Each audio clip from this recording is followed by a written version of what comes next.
maalmo kadib geeridii Dr. Maryan Cabdullaahi Maxamed oo ka mid ahayd dadkii ku dhintay qaraxii Soobe ee dhacay 14 Oktoobar waxaa soo ifbaxay in koox sheegato Somali for Jesus oo ah koox u ololeysa diinta Masiixiga in ay ku andacoodeen inay ka tirsanayd iyaga. kooxdan waxay sidoo kale intaas ku dareen in Dr. Maryam ay qaraabo ahaayeen Ali Mustafa Mikail oo ay sheegeen inuu Kristaan ahaa kaasoo maxaakiimta ay dileen sanadii 2006.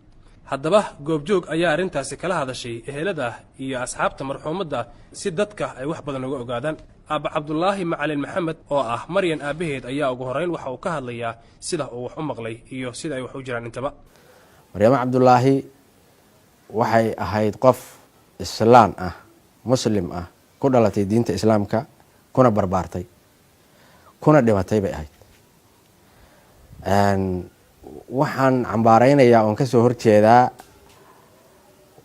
arinta ay qolada Facebook ka soo qaateen lagu sheegay magacooda Kristan Soomaali in ay tahay barbagando iyo been iyo waxba ka jirin, taasoo lagu magac dilayo magaca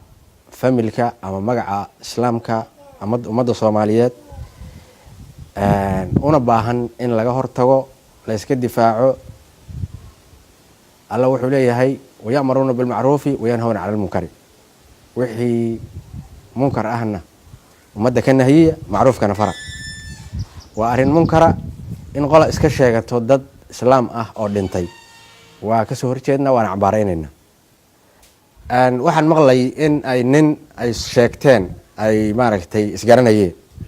لكن واحد عدينا يا ننكاس إن أنا شغال كل هين أو أن أقون. مريم هويديد هند يوسف ayaa iyana si cara leh uga jawaabtay been abuurka gabadheeda marxuumadda ah lagu been abuurtay. magaalada Mardhow ka hor adiga 2015 wixii ka horeeyay magaalada qof gacanta loo qabanayo jaamacadda laga keenayay amal bayba ahayd markay da'deeda aaba inta la ekaydbo ma kala aqoonin magaalada qaxaa lagu jiray magaalo ma kala garanayn waxa weeye xilligay maya wax shaqo ay magaalada ka qabatay jaamacadda isbarashadeeda aan ahayn maba jirinba iyo iskoolkaas maba ay jirinba dad badan aan igu raaci doono oo wareysan doontaan jaamacadda hamiinka markay ka itmaado ma sha Allah qof aad u wanaagsan bay ahayd haddaad danaynaysiin dariska dad kamid ah idin keeni karna oo wareysan kartaan akhlaaq wanaageeda qof waxay ahayd diinta Islaamka Ilaahay ku tarbiyay salaadaha sunnada salaatul leelka u soo kacda salaada sunnada wax walba haday ka dayacayeen oo salaatul adxada ayadoon tukanin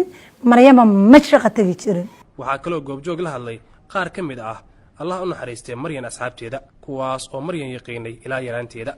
maalina maalmaha kamid ilaa markii waa isla dukanayna dadka jamaaca ahaan soo isku lama dukadaan anagoo isla dukanayna waxay salaad markaan dhameystanay waxay tiri intaan qof soo arkay marinay waxa ahayd qofka yani jamaaca ahaan ay tahay dadkan isla heli karno dadka qaarna way kala hormaraan ayadana tujinaysa marka. Allah u naxariisto Maryan aniga wax xumaan ah waligii kuma arkinin waxay qof akhlaaq badan codkar ah markii ka hadlayso macnaha fasalka presentation ee jeedinayso marka dhacdadeeda ay ku dhimatay 14 Oktoobar aniga habeenkaas la hadlaynay waxaan ka hadlaynay buugi maadaama uu dhamaaday ina buugi aan barnaamijkaas dhameystirno xafladii qalinjibinta ku diyaarno qof 100% diin iyo akhlaaqi markii loo fiiriyo diinna markii loo fiiriyo wixii waajibku Ilaahay ku lahaa way sameyn jirtay sunantii iyo istighfaartii iyo adkaartiina kulli way kaamil jirtay ma jirto wax ay aadi jirtay oo ahayn inay gurigeeda ka soo baxdo jaamacadeeda ama waxbarashadeeda ay gudato kadibna ay gurigeeda ku noqoto waliga intaas wax dhaafsiisan Maryan kuma aan arkin inta galaas aan wada heynaa wada joognay waxaan ognahay oo yani aan maanta aan rabnaa in ummadana gaarsiino inay ahayd qof aad u wanaagsan kuna adag diinta akhlaaqiyan yani dhaxgalka rag iyo dumarkana aad ugu fogeed. dhinaca kale Axmed Cali Aadan oo ka tirsan qaraabada Maryan ayaa ka hadlay in arinta ay tahay mashruuc ka weyn Maryan isaga oo kula taliyay dadka baraha bulshada ku wadaagayana inay joojiyaan waxa uu sidoo kale ku hanjabay inay tallaabo sharci ah qaadi doonaan. qof dhintay oo la yaqaano in aad ku xadgudubtaan asaga iyo familkiisiiba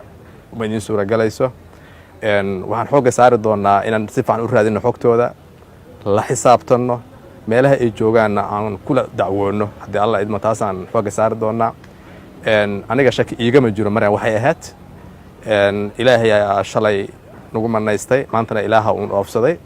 waxaan ku kalsoonahay cadaaladda ilaahay qof wuxuu sheego oo ku qoro website iyo wax laga sheego oo lagu tuugsadaahi ma ka bedelayso kaliya uun waxaan rabaa dadka Soomaaliyeed inay u arkaan waxaan inay tahay duulaan iyo dagaal lagu soo qaaday magaca iyo diinta dadka Soomaaliyeed mugtahay waxa adduunka la daba kacay waxa ugu liitay waxa waaye waa beenta waaye marna xilligaas 2006 markay ay sheegayeen ilaa qof noocaas ah jiray marna waxay ahayd maanta waxay 22 sano jir xilligaasna waxay jirtay 12 sano marka waad fahmi kartaa marka waxaan soo jeedi lahaa dadka Soomaaliyeed oo walaalaheena qadiyadan haddii guda joogaan haddii banaan joogaan dadkaas waxay cadow ku yihiin maran kaliya maahan iyo eheladeeda dadka Soomaaliyeed in meel looga soo wada jeesto magaca iyo irdiga iyo sharaf dadka Soomaaliyeedna laga difaaco qofkii arkaahi qofkii arkana waxbana uu soo sheer garayne